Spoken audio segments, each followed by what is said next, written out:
नमस्कार मेरे विद्यार्थियों। एक नई आशा के साथ और एक नई श्रृंखला के साथ मैं आपकी हिंदी विषय की हिंदी अध्यापिका आपका हिंदी की ई कक्षा में हार्दिक स्वागत करती हूँ। विद्यार्थियों, आज हम कक्षा चौथी में विषय हिंदी में रचनात्मक लेखन के अंतर्गत संवाद लेखन का अध्ययन करने वाले हैं। आज हम संवाद लेखन का दूसरा भाग अध्ययन करने वाले हैं। संवाद लेखन के प्रथम भाग में हमने अध्ययन किया था कि संवाद लेखन के लिए कौन कौन सी बातें आवश्यक होती है, और साथ साथ में हमने यह भी पढ़ा था बच्चों कि मौखिक रूप से जो संवाद होता है उसी को लिखित रूप में अभिव्यक्त करना ही क्या कहलाता है, संवाद।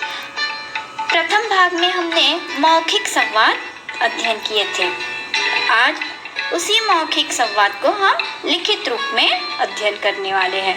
तो पुत्र और पिता के मध्य मित्र के जन्मदिन पर कुछ रुपए मांगते हुए संवाद। किस तरह से संवाद लिखना चाहिए?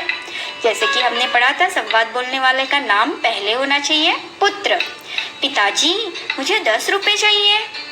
पिताजी कहते हैं, 10 रुपए क्यों चाहिए बेटा?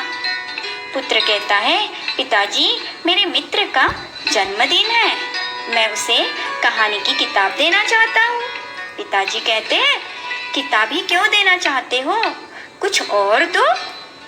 पुत्र कहता है, पिताजी, मेरे मित्र को किताबें पढ़ने का बहुत शौक है, तो मैं उसे किताब देना चाहता हूँ। पिताजी कहते हैं, तब तो ठीक है बेटा, लो 10 रुपये।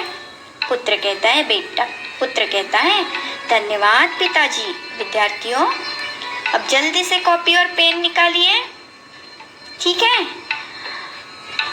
चित्र देख के पहचानिए क्या है गृहपाठ में, जल्दी। हाँ, बिल्कुल सही पहचाना। स्वच्छता पर माँ और बेटी के मध्य आपको संवाद लिखना है बेटा, लिखित रूप में। अब मौखिक रूप में कैसे करेंगे? तो मौखिक रूप में आप अपने मम्मी से बातचीत करेंगे स्वच्छता पर, और उसी संवाद को आप लिखित रूप में फिर अभिव्यक्त करेंगे। समझ में आ गया विद्यार्थियों? अच्छा, आशा करती हूँ कि आप यह गृहपाठ अवश्य पूर्ण करेंगे। पहले मौखिक रूप में अपने मम्मी के साथ घर पर, फिर उसी को कॉपी में लिखित रूप में अभिव्यक्त करेंगे। अच्छा बच्चों, अब एक नए अध्याय के साथ मैं आपसे पुनः मिलने आती हूँ।